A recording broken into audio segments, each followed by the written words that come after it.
Now, step 4, the follow-up. Follow-up is so, so, so important, and it's something that I failed to do earlier in my career. Why would we want to throw a net into the lake and then not draw the net back in? Like, we don't want those fish to get out of our net. Now, with follow-up, there's, quite frankly, a significant amount of work you are going to want to do if you're going to do this effectively. So first of all is the preparation. I've done a lot of preparation before Sunday happened. And there's 3 ways where I've prepared. One is resources. I've already got resources to give, actual physical resources to give to the new believers. One of the things that I like to give is the New Believers edition of the New Living Translation. Now, I understand, and I use for study, the New American Standard because that is probably the most word for word. ESV is not too bad either, but that's going to be confusing to a brand new believer. I want them to be able to dig into the word in the most easy way they can. So I usually suggest the New Living Translation. And with the New Living Translation, they do have a New Believers edition that has a bunch of reading tracks and a glossary of terms and helps to get them through. Similar to that, the NLT has a version called the Filament Bible. And so I know some campus evangelists and some mall evangelists who use that when they're reaching teenage or whatever. And the Filament Bible has an app that goes along with it that allows for interaction. So that's another good option. If you're dealing with people who speak with English as a second language, or you're dealing with people who are very young, there is a version of the NIV called the New International Reader's Version.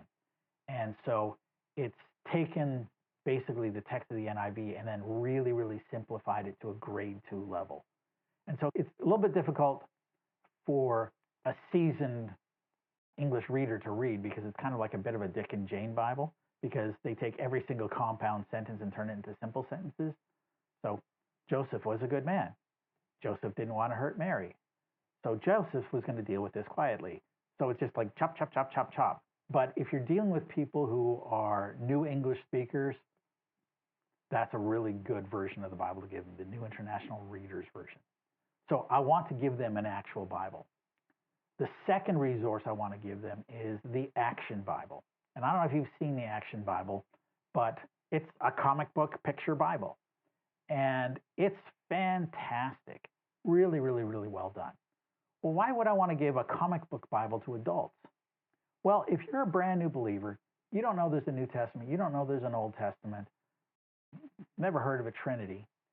Yes, I want to give you an actual Bible, but even in the easy to read version of the Bible's still a 1,000-page book with Leviticus in it.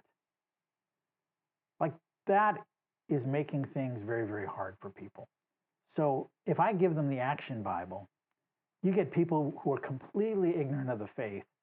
Within a couple of weeks, they know all the stories, they know the plot, they know the characters, they know the life of Jesus. Like, holy moly, is that really, really effective at bringing someone who's new to faith up to speed on things. So I want to give them a copy of the Action Bible. Now, the Action Bible is more expensive, but for a new believer, it is worth the investment, definitely worth the investment. So I give out the Action Bible. And then the third resource I give, and I'm going to give a link to this that you can have for free, is just this New Believers booklet. It's like 12 pages, and I had it proofread by a 12-year-old, so it's easy to read. But what do I do with my first steps of faith? Like, how do I pray? How do I read my Bible? Where do I even start? Like some really kind of basic first steps for new believers. So those are the resources that I have ready before we even start. The next resource that I make sure is done in advance is that I've already prepared small groups who are ready to receive brand new believers. Now, typically these will be using the Alpha program or something very, very similar to that, Christianity Explored or Discipleship Explored, or some kind of something that's designed for new believers to bring them up to speed. I know most people use Alpha as a tool of evangelism itself, but because I just led people to Jesus, I still want to run them through that because it really deals with a lot of questions and helps them understand the basics. So I want to plug them into things. And quite frankly, I want them to develop real, meaningful spiritual relationships with people in the church. I want those new believers to be taken care of. So I want to get them into a small group. So I've got those small groups already ready to receive brand new believers. And then the third thing that I do for preparation is I've got trained personnel. Like I've already trained my ushers specifically, and I'll go into detail about what I'm asking my ushers to do. And then the people at my connection booth. So I'll have a table in the lobby. Our table was red. And so after the service, I would talk about people going to see Tina at the red table. I don't know what kind of table you have, but whatever color it is and whoever's manning a table, introduce people to the table. Don't just say go to the welcome center. That sounds intimidating. But go talk to Bob at the blue table. That's a lot easier to deal with. So have your Tina at the red table. But that's the preparation that I've done even before Sundays arrive. Now, I've started the follow-up actually during the prayer, and this is where the ushers come in. So as soon as I have everybody bow their head and close their eyes, the ushers have been instructed, once everybody's eyes are closed, the ushers are going to get out of their seats and they're going to move to the back of the room. Now, I tell them that's a perfect time to move is because everybody's eyes are closed. Nobody's going to see you. You're not going to disrupt anything, and you're going to be able to move around like ninjas. So the ushers are going to stand behind a section of chairs. Now, when the prayer concludes, and you would have seen this in the sample prayer, I ask everybody to keep their head bowed and their eye closed. I don't want to embarrass anybody or call anybody out. Again, I don't want embarrassment to be a barrier between someone following Jesus. But then I ask people to boldly raise their hand and make eye contact. When you tell somebody to be courageous, that actually puts courage in them. So when I ask somebody to boldly raise their hand, one, they're going to have an extra boost of courage, but also it's going to be easier for me to see their hand. And I'm going to also ask them to make eye contact with me. So that's what I asked the people to do, and you would have seen that in the sample video. But in the sample video, you would have also seen that I was in a very dark room. Like the church plant is in an old theater. So the room is black, and I've got bright lights shining at me. And you'll actually have seen how I lifted my glasses. Like it was a little bit hard for me to see those hands. So because of that, the ushers are sitting behind their sections. And what I've instructed them to do in advance is look at your section. And when I say, if you decided to follow Jesus for the very first time, you said that prayer and you really meant it, can you boldly raise your hand and make eye contact with me? The ushers are standing behind them looking for those hands. And when an usher sees someone raise a hand, they will point to them and raise their hand and wave it for me. So I'm looking for hands, but if I see an usher waving a hand over there, I'm going to see who they're pointing to. Now, why would I do this? Well, if someone has made that decision that I am going to follow Jesus, I want to follow up with them. So I would need to be able to identify them. But even for their own experience, if you just decided to follow Jesus and you just made the fairly embarrassing and scary step of raising your hand and nobody sees you, that's really discouraging right at the very moment where I don't want them to be discouraged. So I want to see all those hands. So the ushers are there to help me see all the people who are responding, and then I'm going to personally acknowledge them. Now, in the sample video, it is the tradition of the church to do a thumbs up. Okay, I'm not a huge fan of that. I would much rather have the boldly raise the hand because let me tell you, it was hard to see those thumbs up. But ask people to raise their hand. The ushers are trained to help me during that process. So that's the follow-up that's happening even while the prayer is happening. Now, once the prayer is concluded, I'm going to follow up by giving instructions to the new believers. So the first thing I do, I'm going to celebrate. So you'll see this in the sample video, and it ties into the sermon that I had just preached before that, Esther, that right now there is a celebration in heaven in your honor, and that we celebrate you. And I had everybody clapping, okay? So I want to reinforce the decision that they just made. I also want to explain to them that they are a new creation, they have a new identity, and they have a new path to follow. Then I'm going to give them what their next steps are. Now, sometimes this is tricky when I'm in a guest speaking situation because sometimes they haven't prepared for follow-up. But the next steps that I'm encouraging you to give people is one, first, tell somebody about the decision you made.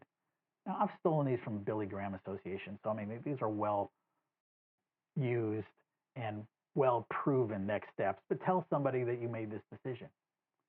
Then I'm going to say, go talk to Tina at the red table, and we have a free Bible and a gift for you. Okay, so I'm going to tell them what to do, and I just introduced them to Tina. So they're not going to be so scared. Again, they're not going to the information booth or the welcome center. No, they're going to see Tina. Tina at the red table. They know what to look for. Get a free Bible. And then I'm going to tell them that, hey, we've got this program called Alpha or Christianity Explored or whatever we're running at that time, where you can meet people just like you who just made the same decision today. And we can get you up to speed and teach you about your first steps, and you can make some friends and you can make some connections. It's really great. So I'm going to tell them about that. Now, when we do follow up, one of the things I like to do is what I call putting multiple nets in the river. So one of the nets in the river to catch the fish of the people who accepted Jesus was raise your hand and make eye contact. So that's one way of responding. But there's some people who will honestly decide to follow Jesus, but embarrassment got the best of them and they didn't raise their hand, or they did it too quickly, or they were too worried about well, if I raise my hand, the person beside me is going to hear sort of the sound of my clothes rustling and they're going to know. Let me tell you, we are in a spiritual battle here. So some people don't raise their hand.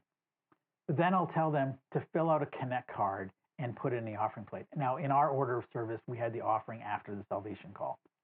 So fill out a Connect card. And on that Connect card, we're getting contact information so we can follow up. But there's also a big part on that Connect card that I decided to follow Jesus for the first time today. So some people who didn't raise their hands, like we'd see no hands some Sundays, but you know what? 6 Connect cards came in. I decided to follow Jesus for the first time.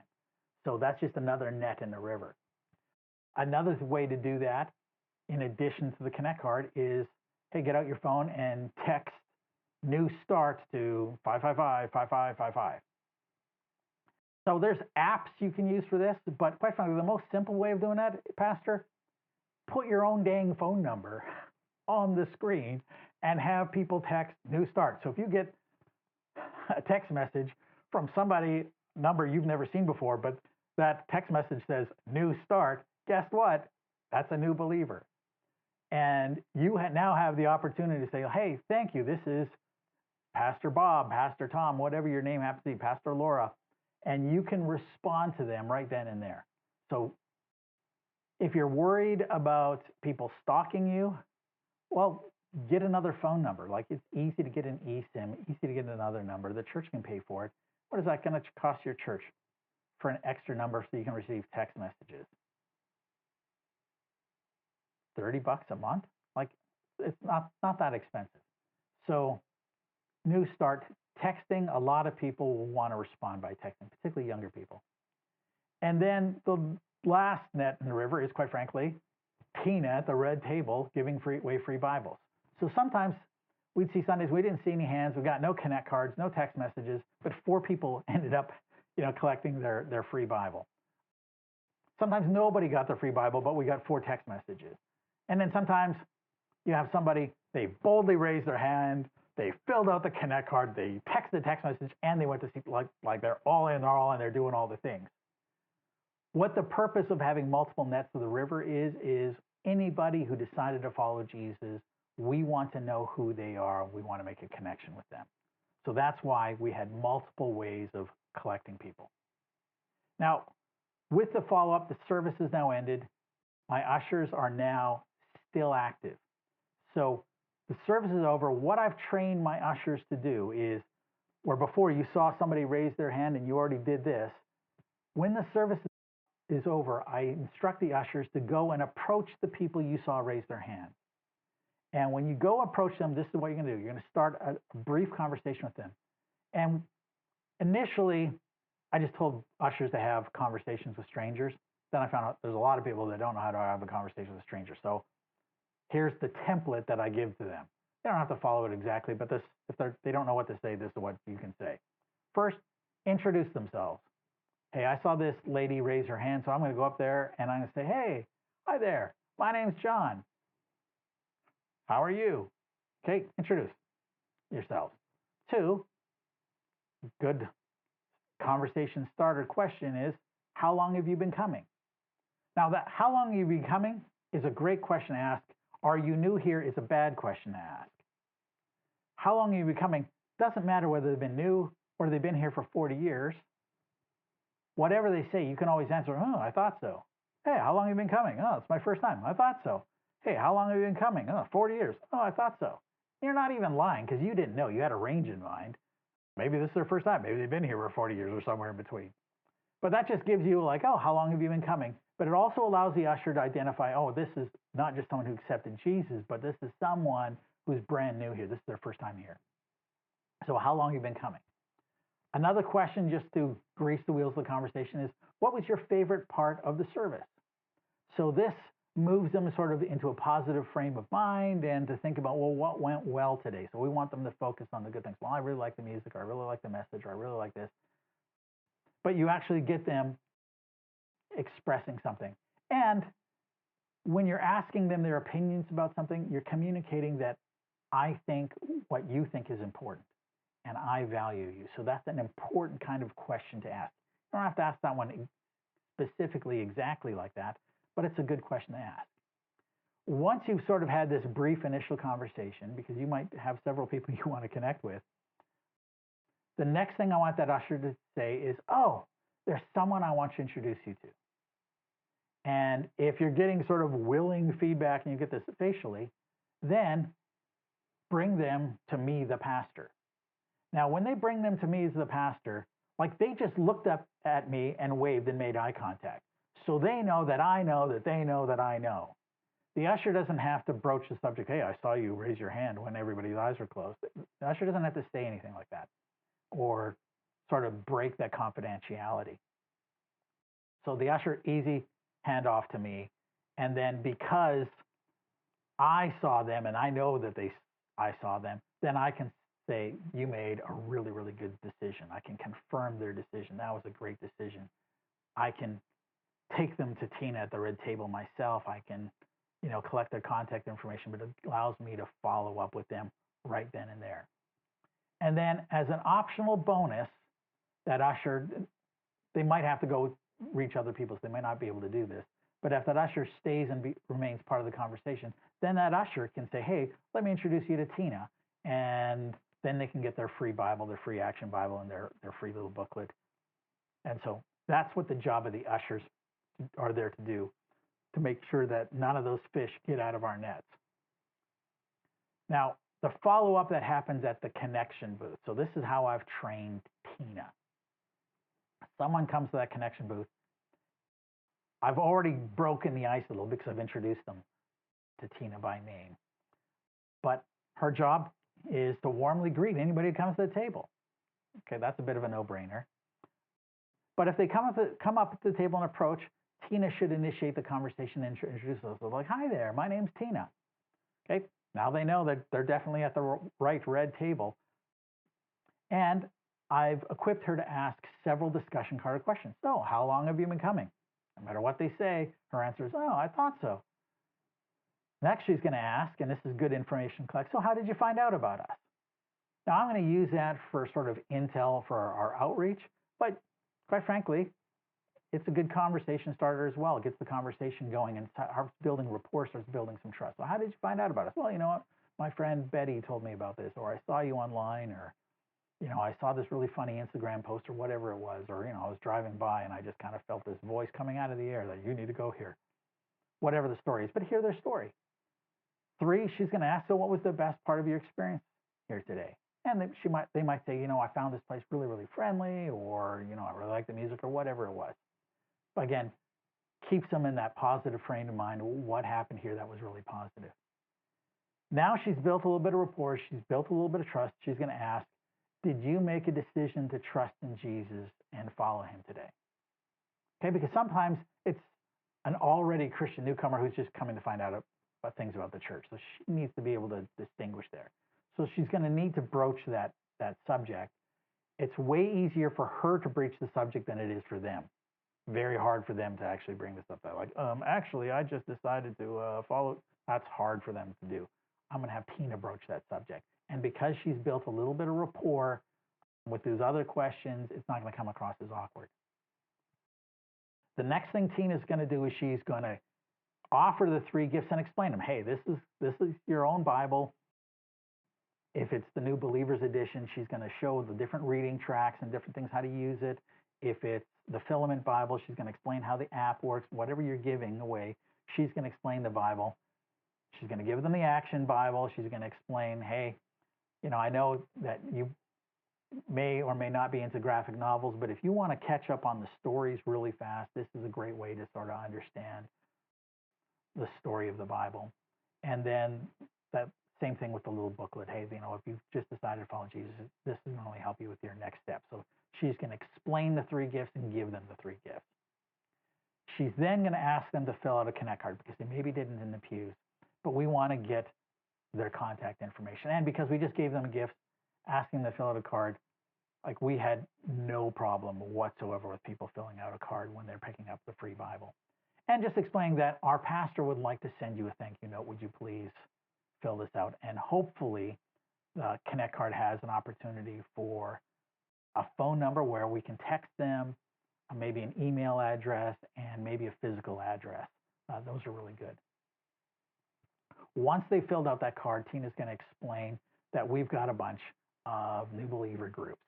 So she's going to talk about the Alpha program. She's going to talk about Christianity Explored. Maybe you have a program where you have pizza with the pastor, once a month or something like that. So whatever you have, but she's going to talk about how they can make a next step in actually making a real personal connection with someone here in the church. Because discipleship, I don't know if you've noticed this in the Bible, but discipleship is intentionally relational in nature. And then a super bonus, and this isn't always possible, but boy, this is a big win. If Tina is able to wave over one of the Alpha group leaders and make a personal introduction, look, she just explained Alpha, and if hopefully our Alpha leaders are kind of hovering within distance of her table, that she's like, hey, come over here, Bob. Bob, will you please explain, to new believer Linda, what you guys do? And then Bob can make the personal introduction. Oh yeah, we have a meal and da-da-da-da-da-da-da-da. It's great. It's completely free. We have a great time. We meet at such and such a time. Why don't you come? Here's my number. Okay. All of that just makes everything so much more smooth. So that's what we do with the connection booth. Now, the last part of follow-up, Pastor, is what you're going to do. So you've got these Connect cards, and hopefully you're looking at them within the first 24 hours. Could be even Sunday afternoon. But in the first 24 hours, the sooner you can respond, the better. If you have their phone number, send them a personal text message. Now, understand foundationally that the purpose of follow-up is to initiate a personal relationship. Jesus discipled the disciples within the context of relationship. Relationship is what we're looking for. You're not trying to give them sort of the church version of a sales brochure. Okay, that's not what we're trying to do with follow-up. We're trying to initiate a relationship. So send them a personal text message. And even if you've automated this, make sure the language of the automation of the automated text message sounds really personal, very informal in nature. Hey, so glad that you came, so glad that you made this decision. I would like to connect with you. Could you call me at this, send me a text at this number, or next week I'm going to be hanging around underneath the blue tent or whatever, but to be able to make a personal connection with you or make a personal connection with someone if your church is very large and you're seeing so many people coming to faith in Christ that you can't do it yourself. But respond to them within the first 24 hours by text message. If you don't have their text message, do this by email. But again, make it personal, personal, personal. Don't make it look like a brochure, but a personal, personal letter. So maybe you have to send a social media DM, I don't know. But whatever method they gave you to contact them, use that method to respond within 24 hours. Then on Monday, if they gave you their physical address, this is something that's going to be super meaningful. And even in a large church, you're probably going to have time to do this, but write a handwritten note. Handwritten is so important, not typed. And if your handwriting is completely illegible, then get a volunteer to help you with actually penning the note. But handwritten is so important. We get type messages all the time, they're garbage to us. But if you get a handwritten note, that communicates something that's very personal and something that's very precious. A handwritten note doesn't have to be long. Thanks for coming. I'm so excited about the decision that you made. Please connect with me. I'll be at this number. Text me here. We want to get people plugged in. So that handwritten note, it's going to be 2, maybe 3 sentences. That's it. And then you're going to put that handwritten note into an envelope and you're going to hand address it. So it's not going to be a formal looking envelope, with a church logo. No, don't use letterhead. Hand addressed envelope. And just think about it yourself. When you go to the mailbox, we get mail all the time, and it's like junk. Yeah, I'll get around to that. But if you see a hand addressed envelope, 100% of the time that goes to the top of the pile, because that is rare. That's golden. You want people to appreciate the contact you're making with them and to value it and to treasure it and to communicate that we treasure you. Write it by hand. So you're going to write this on Monday and you're going to send it out Monday. They're probably not going to get it till Thursday or Friday, but when they get it, they're going to get something from you that is going to mean a lot to them. So that's what your job is for follow-up. In conclusion, I want you to understand that personal salvation is the starting line, not the finish line when it comes to discipleship and the Great Commission. So while I'm super excited that, you're going to be leading people to Jesus, that's the starting point. And so we need to always understand that our ultimate goal, especially when it comes to the conclusion of follow-up, where we're pointing them to, is our goal is that we're going to be making self-reproducing disciples. So we're putting that new believer on that growth track so they can grow up to be self-reproducing disciples. That's what we're here to do. And it's our job to always help people take their next step, no matter where they are on that journey, to make their next step towards that goal of becoming a self-reproducing disciple. Having learned this, what I also strongly recommend is that this sharing of the gospel should be, what I've taught today, should be modified and practiced in other ministries in your church. So for example, you're going to see this happening in every single one of your Sunday school classes every week. Now, it's not going to be the same presentation because you want to make it age appropriate, but we want to see children coming to faith in Christ on a weekly basis. We want to follow up with them. Every single youth event, quite frankly, we're going to want to have, we're having a component of the youth event where we're talking about the Bible. Quite frankly, we're going to take 5 minutes and explain the gospel because we want to give those teenagers a chance. Young adults, it doesn't matter. Do this at weddings. I've done it at funerals. There's tasteful ways of doing this in almost everything you do. Incorporate sharing of the gospel deeply into the life of your church. And when you do, there's a massive harvest just waiting to be had. I remember when I was a new believer, I was 19 years old and we were doing a Bible study and we were studying Acts chapter 2. And I remember the last line in that chapter was, "And the Lord added to their number daily those who were being saved." And I remember as a young man praying with tears in my eyes, "Lord, if you could only allow me to live to see that day." Well, I have lived to see that day where we saw people coming to faith in Christ on a daily basis. And is it amazing? It's absolutely amazing. And it's something that can happen at your church as well.